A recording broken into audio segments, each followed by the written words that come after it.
Les amis, l'heure est grave. Il y a quelque chose qui ne va pas. Il y a quelque chose qui ne va pas du tout. Aujourd'hui, je vais vous parler de quelque chose de très important. Vous savez, nous les Africains, nous sommes toujours absents quand il le faut.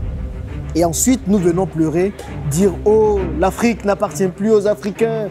Oh, on nous colonise. Oh, on nous fait ci, on nous fait ça. » Pourtant, quand je m'assois ici, que je fais des vidéos pour vous ouvrir l'esprit, pour vous ouvrir les yeux, vous ne réagissez pas. Aujourd'hui, on va parler d'un secteur qui vaut plus de 60 milliards de dollars par an en Afrique. Vous avez bien compris, plus de 60 milliards de dollars par an. Mais malheureusement, c'est un secteur où les Africains ne sont pas présents. Vous allez voir, ce secteur-là, ce sont des opérateurs de d'autres pays qui sont présents dedans. On a des Libanais, on a des Européens, on a des Chinois, mais on a très peu d'Africains. Je fais cette vidéo pour que nous puissions nous réveiller.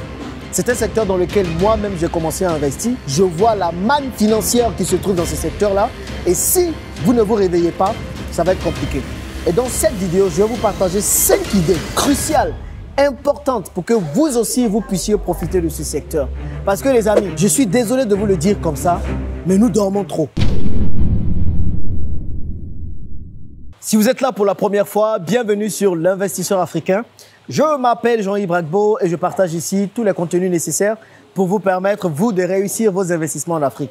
Je suis entrepreneur et multi-investisseur, j'investis dans plusieurs secteurs et je pense être le mieux placé pour mieux vous guider dans tous vos investissements en Afrique. Le secteur dont je veux qu'on parle aujourd'hui, les amis, est un secteur très important. Il s'agit du secteur des loisirs et du divertissement.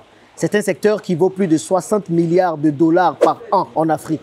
Certains vont me dire, mais Jean-Yves, ce n'est pas le secteur le plus important dont il faut parler. Aujourd'hui, l'Afrique a beaucoup de problèmes. On doit se nourrir, on doit maîtriser nos matières premières, on doit faire ci, on doit faire ça. Pourquoi parler de loisirs et de divertissement? Je vais vous dire pourquoi c'est très important aujourd'hui de se lancer dans les loisirs et le divertissement. Parce que je sais qu'on a d'autres réalités, mais pendant que nous n'investissons pas dans ce secteur, c'est d'autres personnes qui le font. C'est d'autres personnes qui gagnent de l'argent. Aujourd'hui, la population africaine est à moitié constituée de personnes de moins de 25 ans. La population africaine de 1,5 milliard de personnes à peu près aujourd'hui est constituée à moitié de personnes de moins de 25 ans. Ce sont des personnes qu'il faut occuper. Ce sont des personnes qu'il faut certes d'abord éduquer, mais c'est aussi des personnes qu'il faut divertir. Aujourd'hui, les gens, pour se divertir, ont quoi? La télé. Parce qu'aujourd'hui, la télé est un des moyens de propagande que certains politiciens ou certaines personnes vont utiliser. On n'apprend pas forcément beaucoup plus à la télé. Si vous prenez les chaînes de télé ivoiriennes, par exemple, ce ne sont pas tous les contenus qui sont éducatifs et intéressants. Donc aujourd'hui, les jeunes, lorsqu'ils veulent se divertir, ils ont soit la télé, ils ont soit les maquis, ils ont soit les bars et d'autres choses. Et je pense que oui, une chose est d'éduquer notre population, mais une autre aussi est de faire en sorte que cette population puisse bien se divertir. Aujourd'hui, par exemple, moi, je me trouve à Aquapark Africa. Aquapark Africa, c'est le premier parc aquatique que j'ai mis sur pied il y a de cela 1 an. Ça fait 1 an que nous fonctionnons. Je vois les enfants qui passent, je vois les parents qui passent. Aujourd'hui, ce que nous offrons, c'est quoi? C'est donner la possibilité aux familles de pouvoir s'amuser et se divertir ensemble. Quand les enfants ne vont pas à l'école, au lieu qu'ils restent à la maison avec des nounous, ils viennent ici passer du temps ensemble avec leurs parents. Donc, on permet aux enfants de se divertir sainement. Ce sont des bassins où ils peuvent jouer. Il y a de l'eau, ils jouent avec la chaleur qu'il fait dans nos pays. Ils arrivent à jouer, à se divertir et à avoir des jeux pour pouvoir jouer. Vous comprenez? Donc, c'est une offre qui propose vraiment des jeux de qualité pour la famille et surtout pour les enfants. Aujourd'hui, si nous ne mettons pas en place des choses pour permettre à cette population très jeune de se divertir, nous allons nous retrouver avec des personnes, avec des jeunes, avec des enfants qui sont abrutis, vous comprenez? Et donc qui ne savent que, je ne sais pas, danser, faire des choses bizarres. Je ne dis pas que la danse abrutit, non, c'est pas ce que je dis, mais en réalité, on peut proposer plus. Et certains vont me dire, mais oui, les gens ne viennent que nager. Mais apprendre à nager, déjà, c'est quelque chose d'intéressant. Ici, on a des cours de natation, les gens viennent nager. Donc, en cas de problème, ils vont pouvoir nager, ne vont pas pouvoir se noyer. Donc, une des raisons pour lesquelles il nous faut absolument investir dans ce secteur, c'est ça. C'est qu'aujourd'hui, il faut qu'on apprenne à divertir notre population maintenant. Et nous ne pouvons pas donner ce travail, cette tâche à des non-africains, à des personnes qui viennent encore d'ailleurs pour venir nous dire comment nous divertir. C'est forcément des personnes qui vont en même temps nous donner leur façon de vivre et de faire. Moi, je pense que tous les business que nous faisons, c'est important de les adapter à nos réalités et à notre culture. Par exemple, nous, on a fait ce parc aquatique. Certains voulaient qu'on vende des hamburgers, d'autres voulaient qu'on vende des panini. J'ai dit non, on ne mange pas d'hamburgers, on ne mange pas de panini. Nous sommes ivoiriens ou africains en général. On va manger de la tchéké, on va manger pas du foutou parce que manger du foutou et nager, c'est quand même compliqué. Mais on va manger des choses de chez nous. Donc, on va mettre en avant notre cuisine, notre culture africaine. Si c'était d'autres personnes qui avaient fait un pacte pareil, bah, ces personnes allaient proposer leur nourriture de chez elles. Donc, il est impératif que nous puissions investir dans ce secteur-là. Et ensuite, vous avez la deuxième chose, bah, c'est toute la manne financière que ce secteur offre. Aujourd'hui, on parle de 60 milliards de dollars que le secteur des loisirs et du divertissement offre. Vous voulez passer à côté de ça? Et moi, je suis dans ce domaine, je vois l'argent là passer tous les jours. Je vous dis, on a un taux de ROI de 50%. 50%, on a déjà récupéré la moitié de l'argent investi dans ce parc. Tellement ça marche. On est en train de penser déjà à construire 2 nouveaux parcs.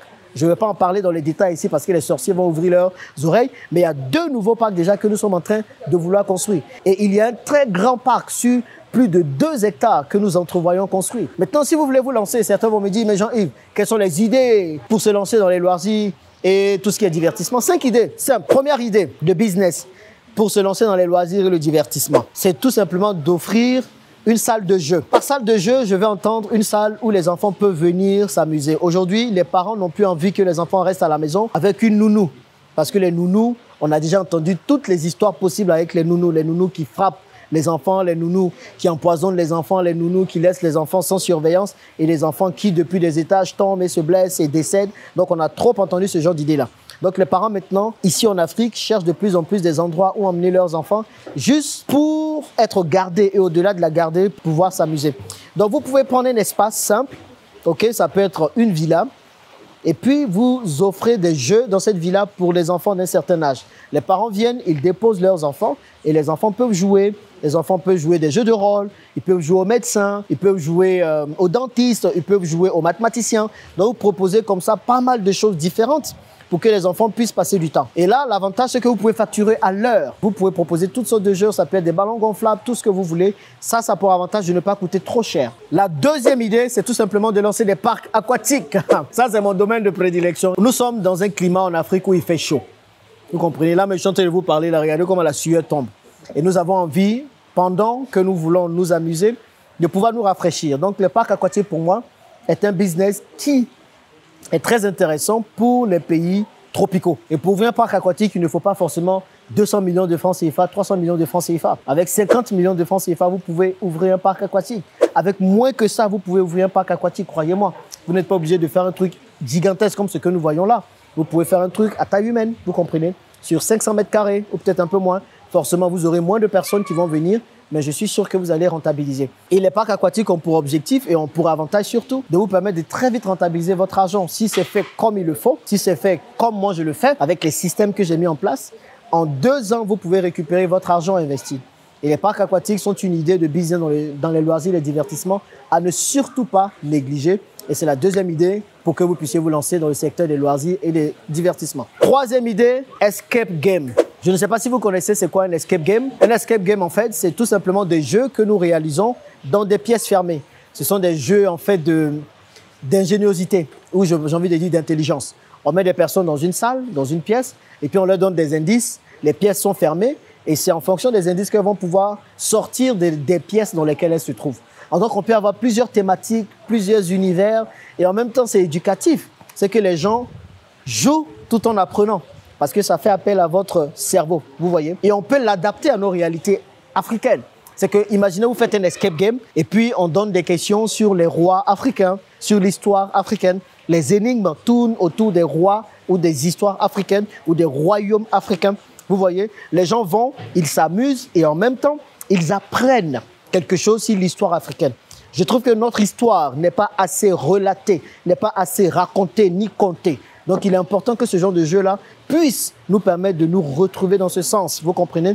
On peut faire des histoires sur Sundiata Keita, si je le dis bien, sur l'Empire du Mali, sur l'Empire Songhai, plein de choses. Donc, les escape games, pour moi, c'est une manière très lucrative de pouvoir apprendre l'histoire africaine et de pouvoir en même temps se divertir. Et ça, c'est la troisième idée pour laquelle, vraiment, les gars, il faut vous lancer. Si vous voulez que je vous en parle davantage, dites-le moi dans les commentaires juste en bas et je vais rentrer dans plus de détails. Mettez juste numéro 3. Numéro 4. Ce sont les terrains de jeu. On sait tous que le football est un sport interplanétaire. Tout le monde entier aime le football.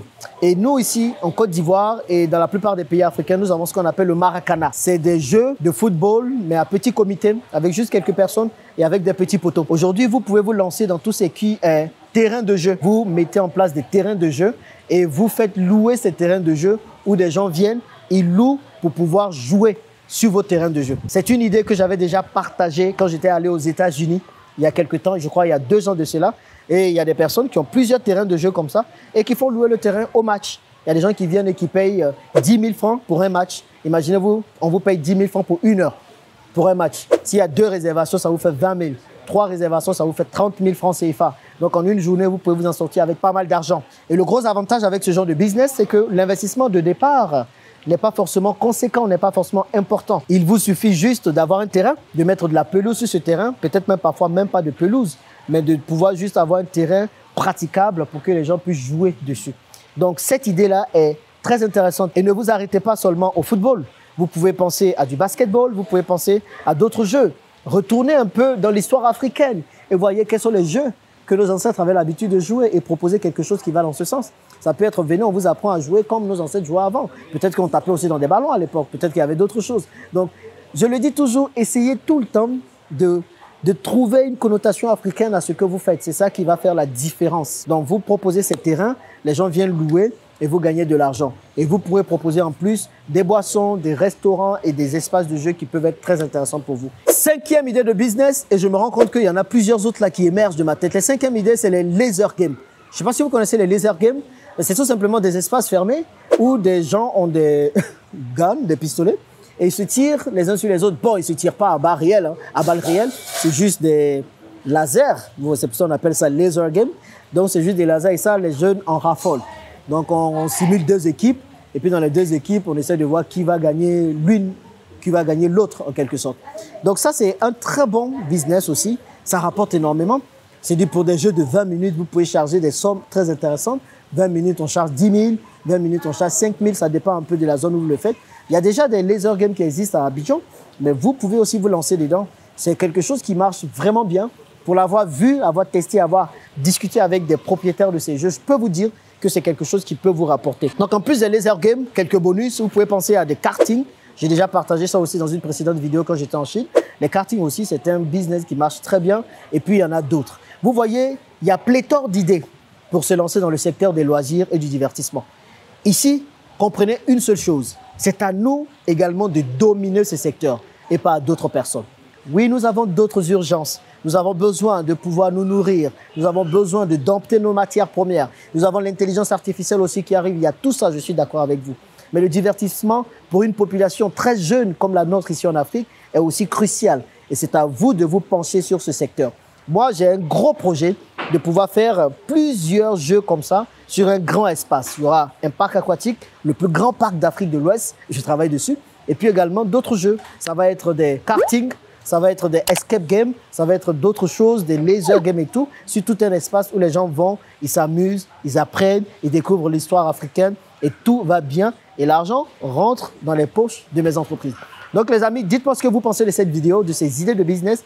Et est-ce que vous êtes intéressé par les loisirs et le divertissement? C'est un secteur très important en Afrique. Parce que les gens, quand ils veulent se divertir, ils n'ont pas d'option. Et il n'y a pas de concurrence aujourd'hui. C'est maintenant qu'il faut vous lancer et pas demain. Merci d'avoir suivi cette vidéo. Dites-moi ce que vous en pensez dans les commentaires. Et on se dit à bientôt dans la prochaine vidéo. Bye.